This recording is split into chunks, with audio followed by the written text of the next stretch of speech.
Welcome to Worship Wednesdays. I'm Ernest Whitmore. You may recognize me as the organist for our classic service at 11 o'clock. It's my honor to have a part to participate in the worship here at First Church. Danny has asked me to share a little bit today. We're in the season of Easter, and throughout this, in fact, the church history has shown that we have celebrated Easter not as a single day, but the church has actually designated 50 days as Easter celebration. You may recall that Christ ascended 40 days after the resurrection, and then he stayed then 10 more days thereafter. The Holy Spirit arrived on for the day of Pentecost, and that refers to the 50 days from Easter. So we have several weeks in here that we may celebrate Easter.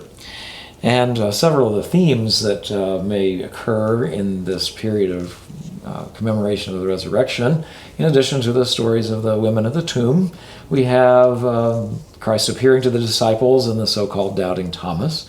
We have the disciples on the road to Emmaus, and we have Jesus appearing to Peter, the restoration of Peter as he had denied Christ on the night of the trial before the crucifixion. And so Christ took steps to restore him. This past Sunday, Pastor Rob used that story in a part of his sermon, as the title was, Jesus is my rescue, and Jesus as the Good Shepherd, talking about how we as sheep are inclined to wander, to be stupid, to make non-thoughtful decisions, but Jesus is the one who rescues us. And so Jesus reached out to Peter to restore him as well. And so we see that in those situations, they all refer to the life, the abundance that Jesus wants us to have post-resurrection. In the music on Sunday, we heard Anna and Michael sing a song, All I Need, I Don't Need a Thing, My Good Shepherd Brings Me All. And in the children's moment, Amanda said, This is my shepherd. He takes care of me. Eventually, Jesus is my shepherd. Jesus gives me everything I need. You might notice a little bit of the Lord is my shepherd, I shall not want, running through those statements. Yes, the Psalm 23 is the quintessential statement of God as our caretaker, as our pastor, as our shepherd. And so, in fact, our hymnal has a couple of poetic settings of Psalm 23. The Lord's my shepherd, I'll not want, or the King of love my shepherd is, whose goodness faileth never. Sometimes they take a little license with the syllables to make the number come out right, and rhyme schemes and so forth. And then Pastor Andrew loves the My Shepherd Will Supply My Need, Jehovah is his name, another poetic setting of Psalm 23. I would like to share another one with you today. It was from the 1980s by Marty Haugen, and it is called Shepherd Me, O God. It has a recurring refrain, an antiphon, if you will. It's a prayer that says, Shepherd me, O God, beyond my wants, beyond my fears, from death into life. We have so many fears in our world these days, and we want just not to recognize that Jesus is the Good Shepherd. We want him to shepherd us, to shepherd me.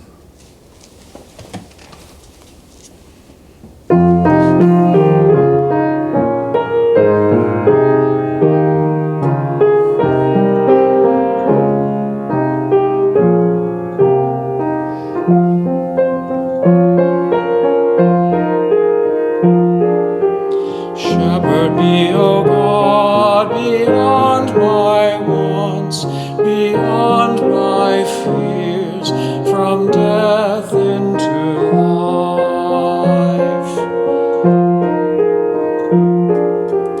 God is my shepherd, so nothing shall I want. I rest in the meadows of faithfulness and love.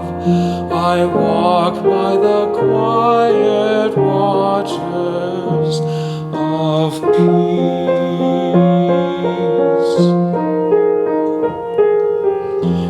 Shepherd me, O God, beyond my wants, beyond my fears, from death into life.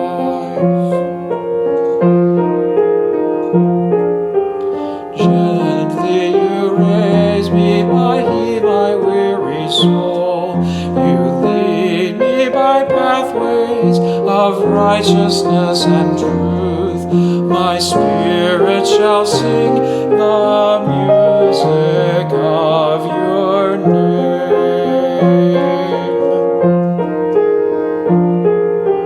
Shepherd me, O God, beyond my wants, beyond my fears, from death into life.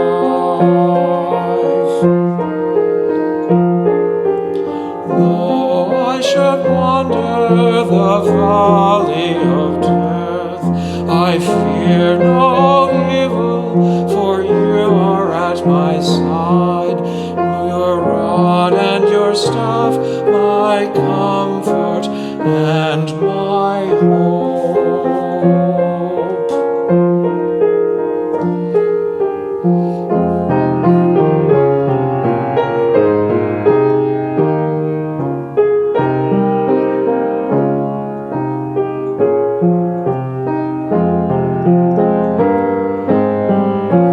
You have set me a banquet of love in the face of hatred,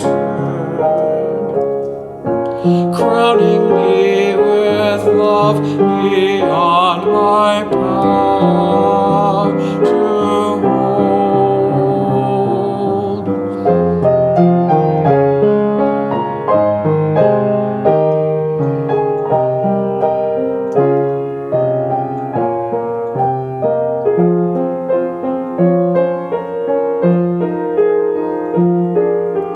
Surely and goodness and mercy follow me all the days of my life, and I will dwell in the house of my God forevermore.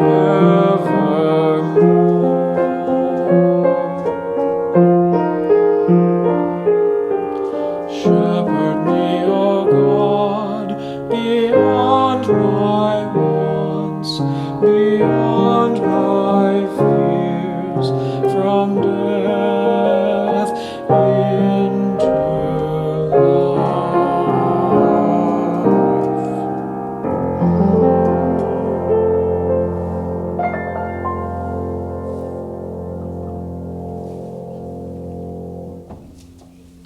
Stay safe. Have a good week.